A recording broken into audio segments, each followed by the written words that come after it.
Hello again, YouTube. Welcome back, guys, to another video. I'm doing this one Les Stroud style, not using a tripod at the moment, anything like that, just talking directly to the camera.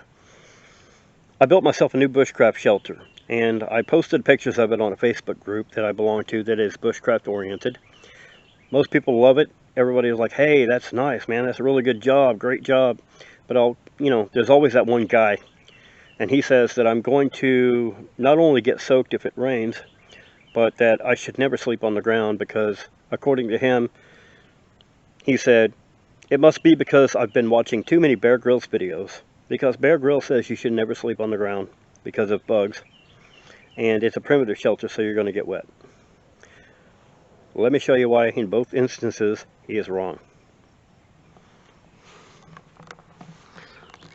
Okay, this is my shelter. Get a hold of my camera here.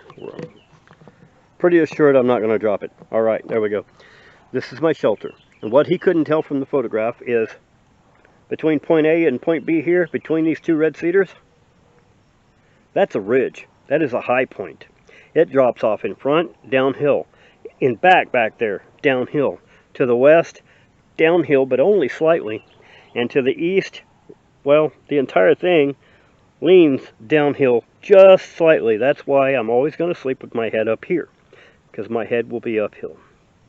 So water's not going to get in on the ground, okay? Water's also not going to leak through the roof, at least it shouldn't. And despite the fact that my debris on this roof is not very thick, it's only about 4 or 5 inches. As you can see, hopefully, maybe, it's getting dark, but inside you don't see anything but the grasses and sticks and twigs and stuff that I used to hold the grasses in place and to give them a skeletal structure to support. Then all the stuff I got piled on top. But in the middle here, insurance policy, 2 6x8 poly tarps. Now the structure is longer than 8 feet, so I've got the 2 tarps overlapped here considerably in the center, about 3.5 to 4 feet overlapped. But then I took my grasses and stuff and finished it off, laid a new layer of those on the top to hide the tarp, and then, as you can see, tree limbs, sticks, twigs, things like that to hold the grasses on, because that's north. So winter wind conditions, blizzard conditions, we have strong north winds. All of this is going to hold all of that on. If it were not for all of this, all of that would just blow off and I would have blue tarp showing. But anyway, I incorporated the tarps into the structure so that they would not be visible. Because if I wanted to go really primitive, I could pull out my sleep mat, pull out my ground cloth, and just throw sticks or not sticks, but leaves and grasses and things like that, and make me a browse bed, and I could lay up under that, similar to what maybe hunter-gatherer peoples would have done to get out of the weather, and not break the illusion that it's a primitive structure. So I'm going to walk around to the back side briefly and let you guys look at what the north side of the structure looks like.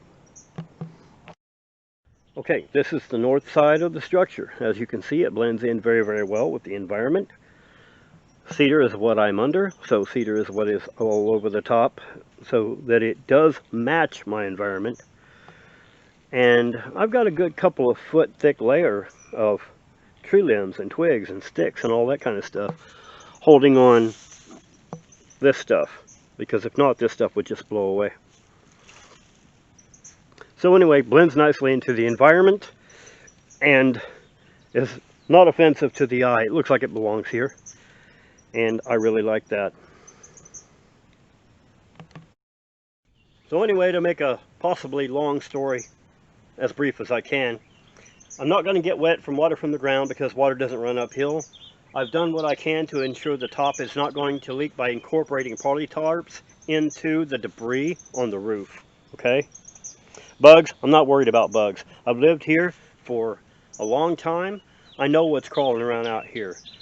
South America, it can be dangerous to lay on the ground because they haven't discovered all the insects yet. Nobody knows what's out there and how poisonous it is. That's not the case where I live. I know my environment. The biggest thing I have to worry about is a mosquito bite, maybe a spider crawling on my face, and possibly an assassin bug, or what's known as a kissing bug. They can bite you and they can inject a parasite that can make you really sick, and you can suffer decades later from a bite that you received today and end up dying of a heart condition and a couple other different things. But I know my environment fairly well. I do sleep out here just like this, uncovered, okay? There's not a front on the shelter yet. There will be this fall. This winter I'm going to close off as much of the front as I can to basically make a vestibule, and I'll have an entrance on the southeast side that's just big enough for myself and my gear to fit through. Okay, well, as I said, it's my new bushcraft shelter. You guys are going to be seeing a lot of it. It's designed to be heavy duty and stable and sturdy, and I built it that way so that I could spend nights out here in the cold and not have to worry about snow load so much.